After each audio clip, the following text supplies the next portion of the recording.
Hello everyone, कैसे हैं आप सब। आज हम फिर हाजिर हैं एक नए टॉपिक के साथ। बडिंग, उस दिन हम लोगों ने बडिंग से ड्रॉप किया था, तो आज हम बडिंग के साथ पिक करेंगे, ठीक है। और ये जो आज हम लोग डिस्कस करेंगे बडिंग के बारे में, ये काफ़ी इम्पॉर्टेंट टॉपिक है। इसमें फ्रेगमेंटेशन और भी जितने रिलेवेंट टॉपिक्स हैं, इसमें कैसे आपका जो प्रोसेसिंग होता है, कैसे फ्लावर्स जो प्रोडक्शन करते हैं, किस किस के थ्रू प्रोडक्शन करते हैं, क्या होता है प्रोडक्शन प्रोसेस, क्या होते हैं उनके मेल ऑर्गन्स, क्या होते हैं फीमेल ऑर्गन्स, सारी चीज़ों के बारे में हम डिटेल्स में पढ़ेंगे। और इस चीज़ को पूरा अंडरस्टैंड करने के लिए आप हमारे साथ बने रहिएगा, ठीक है। तो चलिए सबसे पहले इम्पोर्टेंट अपना टॉपिक स्टार्ट करते हैं। बडिंग क्या होता है। Budding, you have already learnt about the tiny organism like yeast can be seen only under a microscope। Means जैसे आपने बहुत सारे माइक्रो ऑर्गेनिज्म के बारे में पढ़ा होगा अब तक, क्लास 6 में या वट एवर 7 में भी, और भी चैप्टर्स में कहीं ना कहीं आपने माइक्रो ऑर्गेनिज्म के बारे में पढ़ा होगा। तो ये माइक्रो ऑर्गेनिज्म जैसे ईस्ट हो गए, फंगी हो गया, ये सब आपके क्या है, माइक्रोस्कोप से ही दिखाई देते हैं, नेगेटाइट से हमें नहीं दिखाई देते हैं, ठीक है। These grow and multiply every few hours if sufficient nutrients are made available to them। ये क्या करते हैं, बहुत लेस टाइम में बहुत ज़्यादा ग्रो करते हैं। इस ग्रो प्रोसेस को हम मल्टीपल प्रोसेस कहते हैं, जिसके थ्रू वो क्या करते हैं, उनको अगर सफिशिएंट न्यूट्रिशन मिला तो ये क्या करेंगे, बहुत ईजिली और बहुत जल्दी ग्रो कर पाते हैं। जैसे कोरोना था, उसको जब तक एक प्रॉपर इन्वायरमेंट मिला तब तक वो क्या करता गया, ग्रो करता गया और एक प्रॉपर इन्वायरमेंट में ही ये ग्रो कर पाते हैं। जैसे ही इन्हें इन्वायरमेंट नहीं मिलेगा वो क्या करेंगे, ख़त्म हो जाएंगे। तो मतलब सबसे इम्पॉर्टेंट चीज़ है कि माइक्रो ऑर्गेनिज्म को सर्वाइव करने के लिए सबसे इम्पॉर्टेंट है कि उसे न्यूट्रिशन मिलना चाहिए। सफिशिएंट न्यूट्रिशन मिलेगा तभी वो ग्रो करेगा। Remember that yeast is a single cell organism. और हमेशा हमें सबसे इम्पॉर्टेंट बात ये याद रखने की ज़रूरत है कि जितने माइक्रो ऑर्गेनिज्म होते हैं सब के सब क्या होते हैं, सिंगल सेल ऑर्गेनिज्म होते हैं। मतलब उनमें सिंगल सेल होती है, ड्यूअल सेल नहीं होते हैं, वो सिंगल सेल ऑर्गेनिज्म होते हैं। जैसे हमारी बॉडी में, हमारी बॉडी की सबसे छोटी यूनिट क्या होती है, सेल होती है। और हमारी बॉडी लगभग इनफाइनाइट सेल्स से मिलकर के बनी है, जिन्हें हम काउंटेबल नहीं है, अनकाउंटेबल सेल्स से मिलकर के बनी है। लेकिन एक माइक्रो ऑर्गेनिज्म जो होता है उसमें सिंगल सेल ही होती है, एक ही सेल से पूरी बॉडी ही उनकी एक ही सेल होती है। तो आप इमेजिन कर सकते हैं कि वो कितने छोटे होंगे। तो इसी वजह से वो हम नेगेट आइज से उन्हें नहीं देख पाते हैं। Let us see how they reproduce. अब हाँ, उनमें कैसे रिप्रोडक्शन होता है, कैसे वो रिप्रोड्यूस करते हैं, क्योंकि वो तो है सिंगल सेल, इतने छोटे हैं।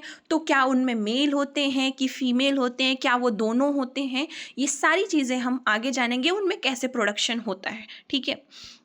चलिए देखिए, ये आप इस चीज़ को हम समझने के लिए सबसे पहले एक एक्टिविटी को अंडरस्टैंड करेंगे कि कैसे उनमें एक प्रोडक्शन होता है। तो activity 8.3, take a piece of yeast cake और a yeast powder from a bakery और a chemist shop.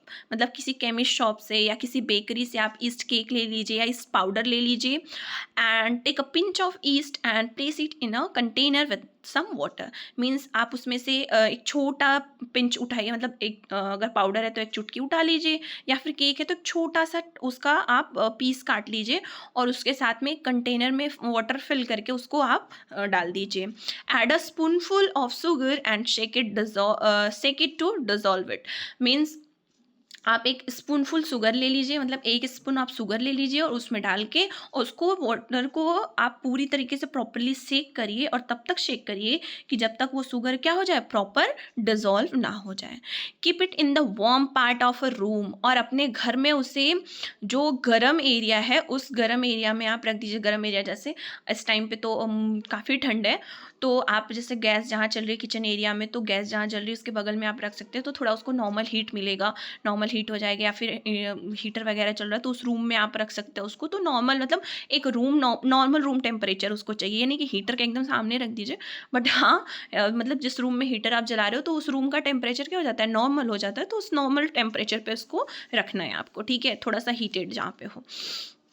After an hour, put a drop of this liquid on a glass slide and observe under a microscope. और उसके बाद आपको क्या करना है कि इसके एक ड्रॉप को लेना है और उसको ग्लास स्लाइड पे रखना है और माइक्रोस्कोप से ऑब्जर्व करना है कि क्या होता है, क्या आप देख पाते हो, क्या आप अंडरस्टैंड कर पाते हो. व्हाट यू ऑब्जर्व, क्या आप ऑब्जर्व करोगे, you will see formation of new yeast cell. वहाँ पे आपको क्या दिखाई देगा, नई ईस्ट सेल का फॉर्मेशन दिखाई देगा. कैसे कैसे सेल्स फॉर्मेट होती है, देखिए ये आपका फर्स्ट ईस्ट सेल है जो प्रॉपर आपको बड़े में दिख रहा होगा.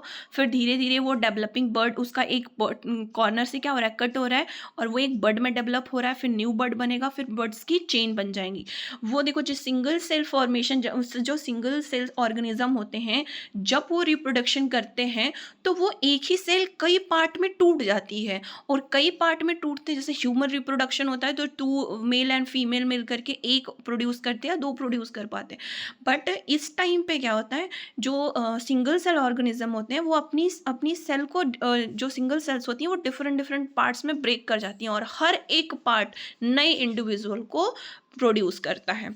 तो इनका फॉर्मेशन बहुत तेज़ और इसीलिए बहुत जल्दी हो जाता है. इसलिए कोरोना बहुत तेज फैल रहा था और बहुत जल्दी कवर अप कर पा रहा था. रीज़न उसका यही था, ठीक है, क्योंकि वो भी एक सिंगल सेल ऑर्गेनिज्म था.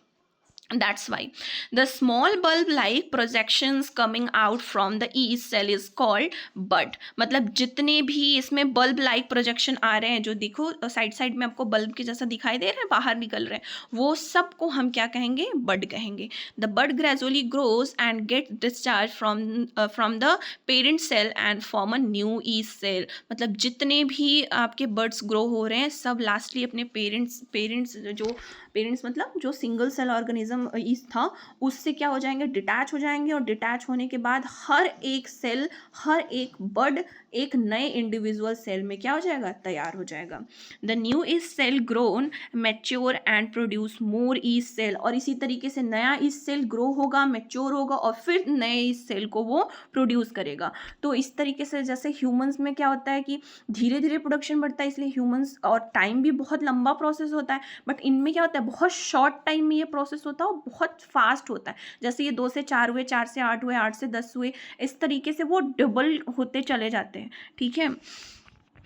Sometimes another birds arise from the budding forming a chain of birds. कुछ टाइम पे एक समटाइम ऐसा होता है कि दूसरे जो एरिस ऑफ चेन है वो बनती चली जाती है और हर एक उसमें जो चेन में हर एक बर्ड एक नए बर्ड्स को फॉर्म करने लगता है. If this process continue a large number of each cell produce in a short time. अगर ये प्रोसेस कंटिन्यू रहता है तो ईस्ट की एक large number of yeast cell produce हो जाती हैं बहुत कम टाइम में, ठीक है. नेक्स्ट है आपका फ्रेगमेंटेशन. फ्रेगमेंटेशंस आपने कभी ना कभी घर में सुना ही होगा. घर में सबके यहाँ कुछ चीज़ें हम फ्रेगमेंट करके बनाते हैं, लाइक इडली, डोसा, ये सारी जो चीज़ें हम बनाते हैं, ये सारी जो रेसिपीज़ होती हैं, इनमें हम जो यूज़ करते हैं फ्रेगमेंट करके ही इन चीज़ों को बनाते हैं.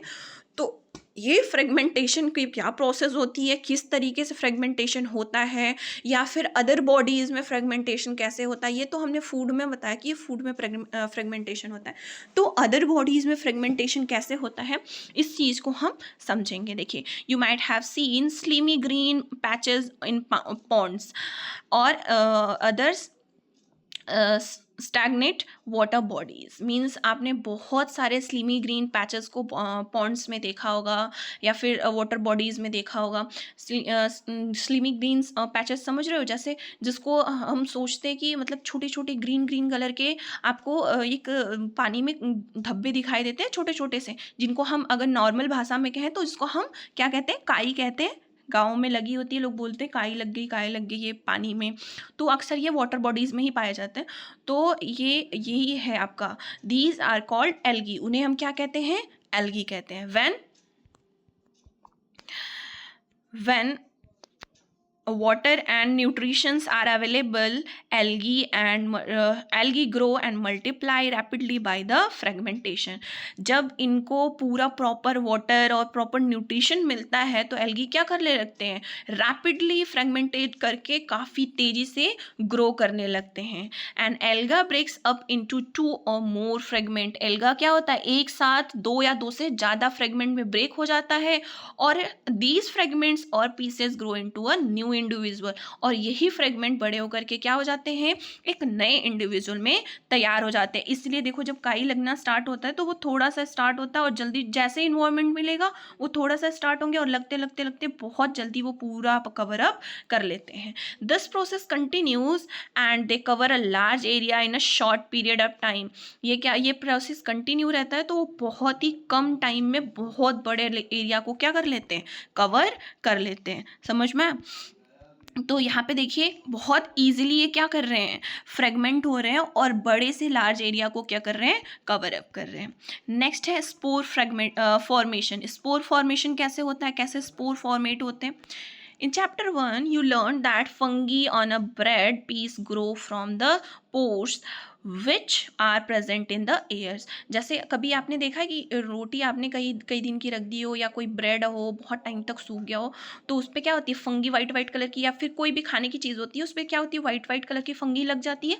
वो फंगी लगती कैसे है, मतलब अगर वो फंगी एक हम कहें कि माइक्रो ऑर्गेनिज्म है तो वो माइक्रो ऑर्गेनिज्म आता कहाँ से है, क्योंकि ऑलरेडी उसमें तो जब हम बनाते तो फंगी होती नहीं है, तो फिर अचानक से उस पर फंगी ग्रो कैसे करती है?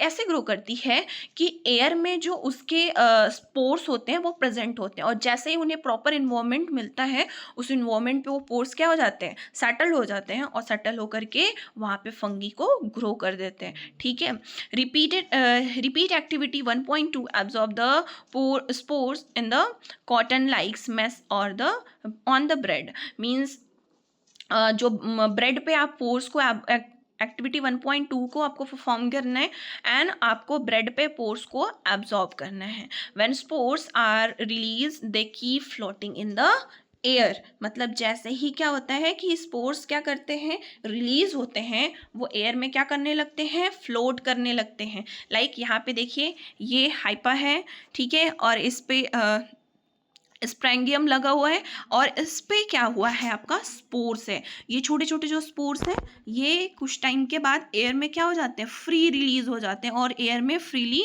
मूव करते हैं। और यही मूवेबल स्पोर्स जो होते हैं जब ब्रेड पे या कहीं पे जब प्रॉपर इन्वायरमेंट पाते हैं तो तुरंत वो क्या हो जाते हैं, फंगी में ग्रो कर जाते हैं। समझ में? तो यही स्पोर्स जो होते हैं अडल्ट जब होते हैं, बड़े होते हैं, ग्रो होते हैं, तो यही बड़े होकर के क्या बनते हैं, फंगी बनते हैं। As they are very light they can cover long distance. वो इतने हल्के होते हैं कि बहुत लंबे डिस्टेंस को भी वो क्या कर लेते हैं, कवर कर लेते हैं। Spores are asexual reproductive bodies. Spores क्या होते हैं, असेक्सुअल रिप्रोडक्टिव बॉडीज होते हैं। मतलब इनमें जो रिप्रोडक्शन होता है वो सेक्सुअल रिप्रोडक्शन ना होकर के असेक्सुअल रिप्रोडक्शन होता है।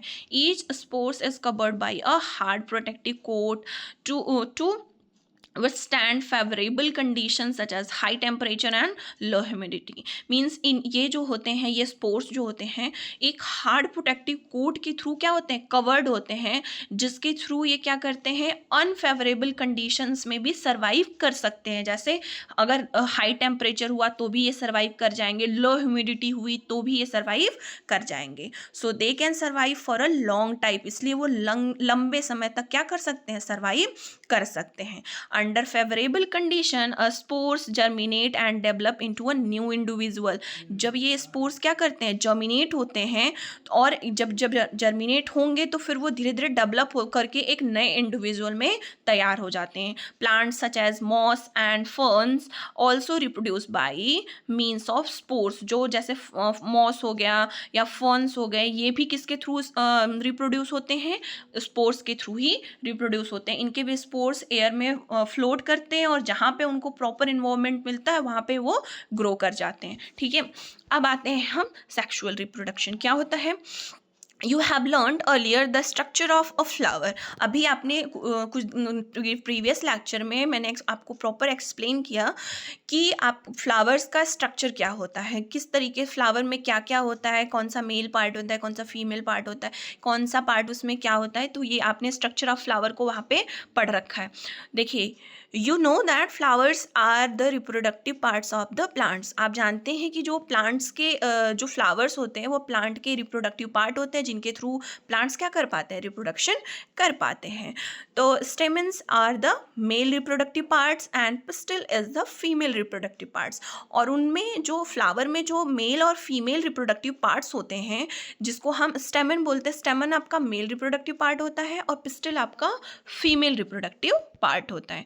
ठीक है, चलिए इसको अंडरस्टैंड करने के लिए हम एक और अच्छी एक्टिविटीज़ को परफॉर्म करेंगे जिसके थ्रू हम अंडरस्टैंड कर पाएंगे कि क्या है और कैसे है। टेक अ मस्टर्ड या चाइना रोज या petunia flower and separate is reproductive parts. इसके आप मस्टर्ड फ्लावर को ले लीजिए या चाइना रोज को ले लीजिए या प्लेटूनिया किसी फ्लावर को लीजिए और उसके आप रिप्रोडक्टिव पार्ट्स को क्या कर दीजिए, उससे सेपरेट कर दीजिए। Study the various part of a स्टेमन and pistil. आप उसके बाद उसके जो स्टेमन है और जो पिस्टिल है उसके सारे पार्ट्स को आप स्टडी करिए कि उसमें क्या क्या है और कैसे कैसे है। ठीक है, आप flowers which contains either only pistil or only stamen called unisexual flower। मतलब वो flowers जिनमें सिर्फ pistil हो या फिर सिर्फ stamen हो उन्हें हम क्या कहेंगे, unisexual flower कहेंगे, मतलब सिंगल। ठीक है, जब सिंगल सेक्सुअल होंगे तो उन्हें हम क्या कहेंगे, यूनिसेक्सुअल फ्लावर होंगे। या तो उसमें फीमेल होगा या फिर उसमें मेल होगा, मतलब पिस्टिल हुआ तो फीमेल, स्टेमन हुआ तो मेल। ठीक है, flower which contain both stamen and pistil are called bisexual flower. Means वो फ्लावर्स जिनमें स्टीमेन भी होता है और पिस्टिल भी होता है उन्हें हम क्या कहते हैं, बाइसेक्सुअल फ्लावर कहते हैं। Like corn, papaya, cucumber produce unisexual flowers. जो कॉर्न हो गया, जैसे पपाया हो गया, कुकुम्बर हो गया, ये क्या होते हैं, यूनिसेक्सुअल फ्लावर्स को प्रोड्यूस करते हैं। जबकि mustard, rose and petunia have the bisexual flowers. ठीक है, चलिए अब इसे हम स्ट्रक्चर के माध्यम से समझते हैं। देखिए ये आपका एंथर हो गया, ये फिलामेंट हो गया। ठीक है, अब इसमें देखिए ये ऊपर वाला पार्ट आपका स्टिग्मा है, स्टाइल है, ओवरी है और ओवल है। ठीक, अब इसको हम पूरा अच्छे तरीके से आगे समझेंगे कि क्या पार्ट क्या होता है।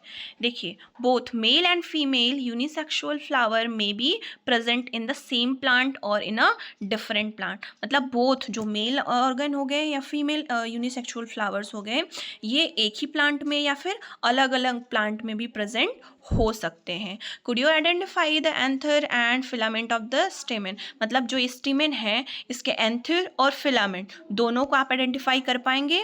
अगर आप फ्लावर लेंगे, took a flower and identify the anther and filament. अगर आप उसका ले रहे हैं मस्टर्ड का फ्लावर तो आप उसमें जब आप उसके पत्तियों को तोड़ते तो एक पतला पतला सा फिलामेंट निकलता है, पतली पतली सी रेसे जैसे निकलती है। उसमें जो ऊपर वाला पार्ट होता है वो एंथर होता है और जो पतले पतली जो रेसे होते हैं वो फिलामेंट होते हैं। ठीक है, तो उसको आप आइडेंटिफाई करेंगे। And after that anther contains pollen grains which produce male gametes. और उसी एंथर में आपको एक पोलन ग्रेन, ऊपर एक ग्रेन जैसा दिखाई देता है आपको छोटा सा, हाँ वो ग्रेन आपका क्या होता है, मेल गैमेट होता है।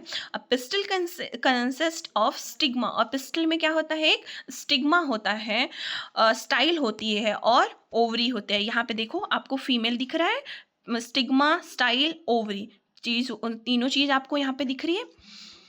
तो ये आपका फीमेल में होता है। और जो आपका मेल गैमेट क्या होता है, जो आपका एंथर होता है वो आपका मेल गैमेट होता है। ठीक है, ओवरी कंटेन्स वन और मोर ओवल्स। मीन्स ओवरी में क्या होते हैं, एक या एक से ज़्यादा ओवल्स होते हैं। And the male gametes, the female gametes और the egg is form in the ovule. जो फीमेल गैमेट्स होते हैं या फीमेल एग्स होते हैं वो कहाँ पे फॉर्म होते हैं, ओवल्स में फॉर्म होते हैं। In sexual production a male and a female gametes fuse to form a zygote. मतलब जब सेक्शुअल रिप्रोडक्शन फ्लावर्स में होते हैं तो उसमें क्या होता है, एक मेल गैमेट होता है और एक फीमेल गैमेट होता है। दोनों जब आपस में फ्यूज होते हैं तो एक जाइगोट क्रिएट करते हैं। ठीक है, और वही जाइगोट ग्रो होकर के किस में कन्वर्ट हो जाता है, फ्लावर में कन्वर्ट हो जाता है। Here Bujo wants to say something to you. What? देखो, Bujo want to know how the male gametes in the pollen grains reach to the female gamete present in the oval। मतलब बूजो यहाँ पे ये पूछना चाह रहा है कि ये तो हमने समझ लिया कि जो प्रोसेस होता है, मतलब मेल गैमेट जो होते हैं वो फीमेल गैमेट में आते हैं, फ्यूज होते हैं, जिससे जाइगोट बनता है और फ्लावर प्रोड्यूस हो जाते हैं। लेकिन ये कह रहा है कि मेल गैमेट जो होता है वो तो अलग फ्लावर में होता है, सिंगल सेक्सुअल में, और फीमेल गैमेट अलग फ्लावर में होता है। तो इनमें जो होता है मेल गैमेट और फीमेल गैमेट तक पहुँचते कैसे हैं, और जो ओवल में प्रेजेंट होते हैं उस तक वो पहुँचते कैसे, तो ये प्रोसेस कैसा होता है। इस प्रोसेस को जानने के लिए जुड़े रहिए हमारे नेक्स्ट लेक्चर में। नेक्स्ट लेक्चर में हम इस चीज़ को पूरा डिस्क्राइब करेंगे कि किस तरीके से एक फीमेल गैमेट मेल गैमेट तक पहुँचता है और कैसे वहाँ पे जाइगोट बनता है, और जाइगोट के थ्रू एक जाइगोट एक मैच्योर फ्लावर में कैसे कन्वर्ट होता है, और फ्लावर आगे चल के फ्रूट में कैसे कन्वर्ट होता है। इस पूरे प्रोसेस को हम अंडरस्टैंड करेंगे। तब तक के लिए bye bye, take care, like share and subscribe.